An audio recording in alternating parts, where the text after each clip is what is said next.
Here's a news update. Welcome to Law and Society. What I'm going to do is just read you the news from the different various sources that have been coming in that impact or I think are relevant for us to look at this time. So, welcome to Law and Society. Please subscribe and let's start talking about this.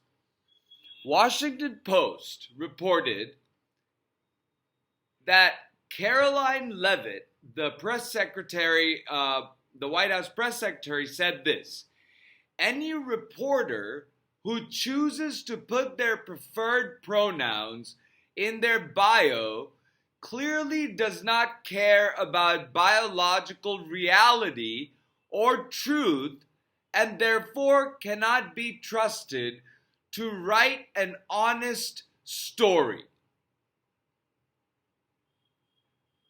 Karoline, no. First of all, that's a constitutional violation of the First Amendment and the freedom of expression. Secondly, it is an infringement on the freedom of press based on arbitrary and capricious standards.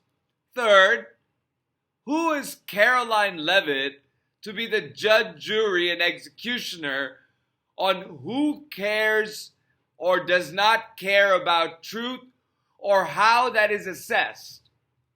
She clearly cannot tell truth if it came and sat on her head. MSNBC reports, Rachel Maddow says that there are reports of wave of resignations at the IRS. I'm sure we're going to hear more about it. I'm sure that we're going to hear more about why the IRS is being cut. And, the only thing that does is that this is one of the very few ways in which our country actually brings in revenue. So to be able to undercut that, to somehow undermine that, it just, to me, if these resignations are being forced upon the people, or they're being asked to do what they will not do, like remember how the Homeland Security and I think there was another department, two departments agreed on sharing Treasury and the Department of Homeland Security agreed on sharing IRS data, and somebody resigned because of it. Then we see from Washington Post, a Florida high school teacher lost her job after calling a student by an alternative name without parental permission, sparking backlash in the conservative birthplace of Moms of Liberty as school officials sought to comply with state law. This sort of targeting of transgender people, this sort of targeting on the freedom of expression by Karoline Leavitt or by, the school board that decided to fire this teacher is an encroachment on daily life by the state. And so I guess it's now Florida state law. You can fire somebody if you call somebody by an alternate name without their parents' consent. Molly Jong Fast reports per the New York Times, the Trump administration announced it is cutting nearly $4 million in federal funding for climate change research at Princeton University, saying that the work promoted exaggerated and implausible climate threats and increased climate anxiety among young Americans. Well, I'm not even going to go into the absurdity of how they are still denying the climate crisis, but I'll say this. Princeton has a massive multi-billion-dollar endowment. It can keep this particular program, the research, going by dipping into that endowment. And it will pay dividends for years to come if you keep doing this work, and you can put your name on it and you don't have to be subsidized by the government. So I hope Princeton considers that instead of bowing down like many other universities are. Columbia and Harvard already have, and that's two Ivy Leagues. Princeton would be the third if it bowed down, and I hope that it doesn't. Some good news. Associated Press reported that U.S. inflation declined last month as the cost of gas fell, a sign that price growth was cooling even as Donald Trump ramped up his tariff threats. This is a little sort of misleading. Gas prices are failing because they are expecting recession. They're expecting a lower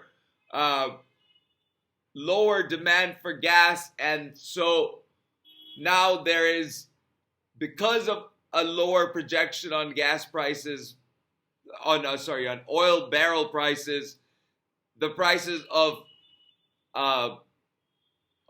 gas at the pump is going down. I think once the tariffs come into play, gas prices may stay down. We don't know what will happen with the gas prices. But we do know that production is going to be booming indiscriminately under Donald Trump's watch if we allow it to happen. So, moving on, Chris Hayes on Blue Sky says the 10% tariff alone, which is what we are at now after Donald Trump. Donald Trump's first wave of tariffs was 10%. That stays. What Donald Trump paused were the excessive tariffs that he put, or additional tariffs that he put on these countries that have been paused for 90 days. And Chris Hayes says that even this 10% tariff alone will cost per household an annual tax hike of $2,500. Catherine Rampell said on Blue Sky, not long ago, 10% universal tariffs were considered the worst case scenario, something even Trump wasn't crazy enough to impose. Now, have those plus 125 tariffs on China. Together, these raise inflation by about as much as original Liberation Day tariffs did. When Trump promised 10% universal tariffs during the 2024 campaign, corporate America didn't believe it would happen because it would be so idiotic and costly to the U.S. economy. Now we're being told that this is the plan for the long term. Despite market euphoria yesterday, I was talking 2 days ago, many analysts still say recession remains more likely than not. Same is true in prediction market. So this is a perspective we have on what's going on with inflation and the fact that tariffs, even the basic 10% universal tariffs, was a worst case scenario. What Donald Trump did was append the status quo and then recoil to a less worse position that would upend the households of working Americans. But at least it would save the rich people. Working class and middle class people will feel this hike of $2,500 per year. The poor people, the lower income people, we will feel that the most. The richer you are, the lesser you'll feel that. But if even one American feels this, it should be an issue that we need to talk about.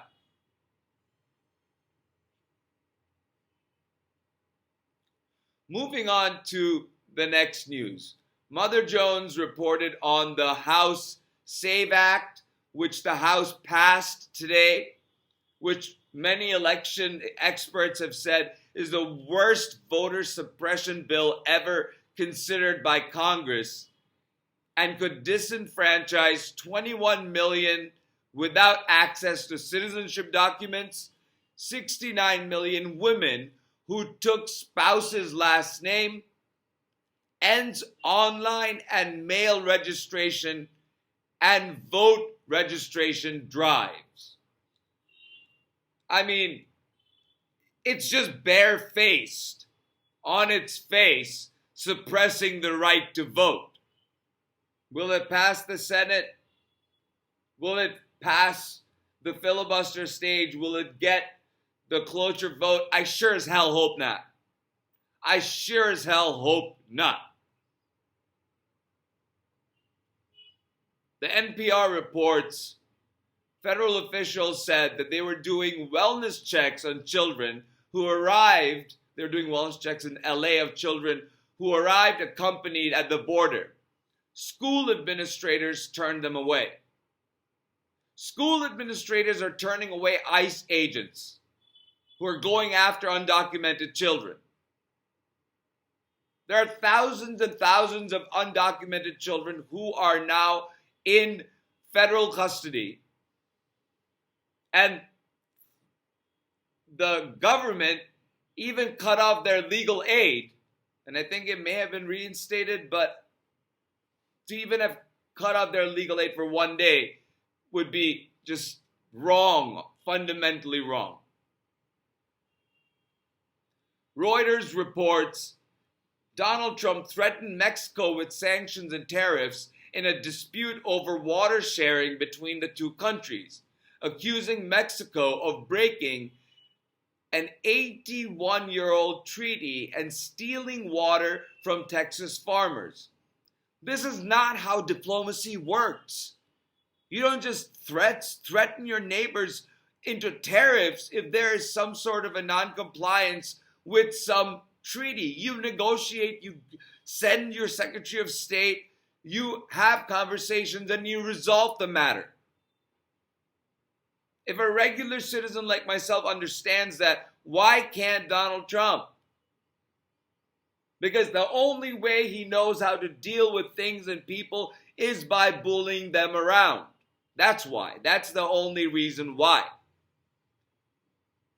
Reuters has an exclusive that says that Venezuelan state oil company, PDVSA, has canceled several authorizations it had granted US-based producer Chevron to load and export Venezuelan crude in April.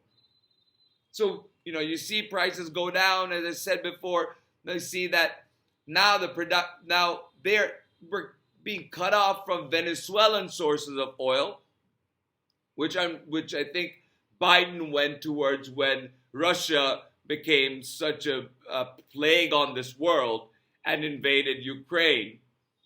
And I think to bring the prices down, there were deals with Venezuela. And I think that now they're canceling those deals. I'm not sure what's going to happen with the oil market because I'm not an oil expert. I'm just bringing you the news from these sources and condensing them.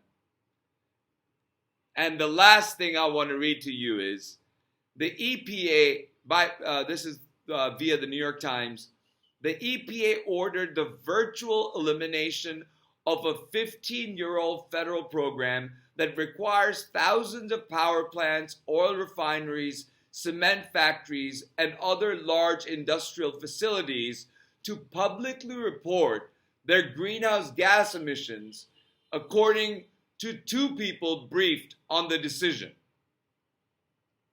So this is more environmental catastrophe by deregulating and eliminating programs that regulated power plants, oil refineries, to be able to keep greenhouse emissions down, to bring down the ill effects of the climate crisis.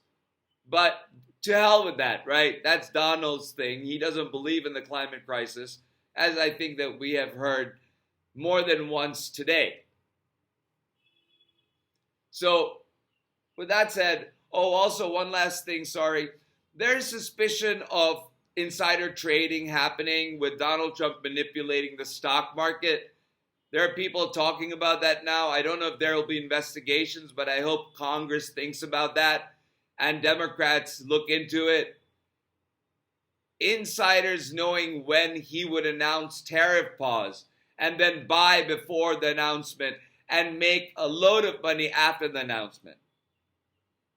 That's essentially insider trading. We'll see whether that's happening or not. We don't know. There's going to have to be investigations, but who's going to do it? Congress? Congress is not going to do it as a body, so the congressional Democrats have to do it. Unless there's a bipartisan push to see whether there's insider trading or not. But the problem is that there is a problem about insider trading in our government. So how do you deal with that?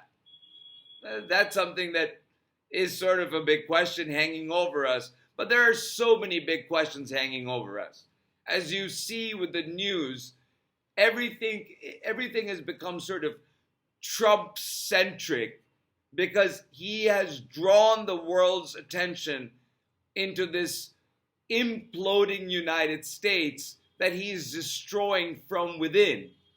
Whether you say governmentally, whether you say educationally or economically, socially, disintegrating our legacy, our history, rewriting, trying over and over again to rewrite history.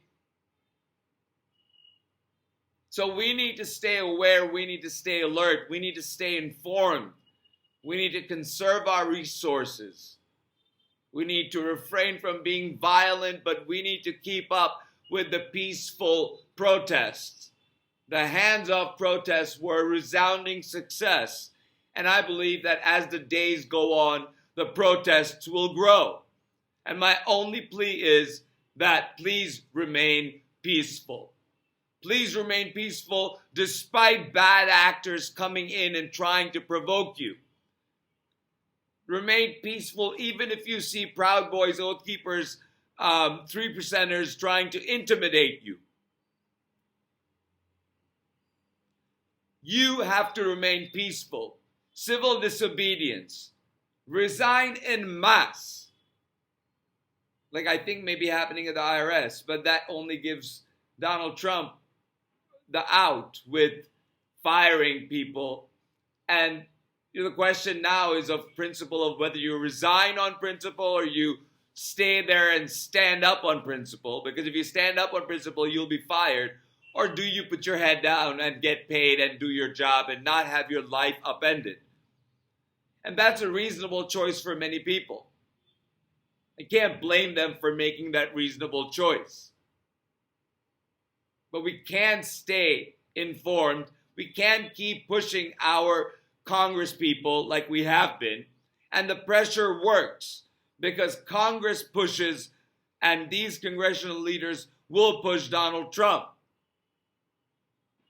So keep up the pressure on Republican Congress people, both in the House and in the Senate, and push your Democratic leaders, our Democratic leaders, to lobby Republican votes to stop things like the SAVE Act, which they weren't able to do. Be more open to their ideas to be able to convince them to come to our side when something as big, drastic, and detrimental happens as the SAVE Act. Because it's going to disenfranchise voters by the millions. Okay? So with that said, thank you for listening. Please like, share, subscribe. This is a one-man show, and I'm going to go strong until I just no longer can, or this nightmare stops. Let's see which one comes first. Take care, everybody.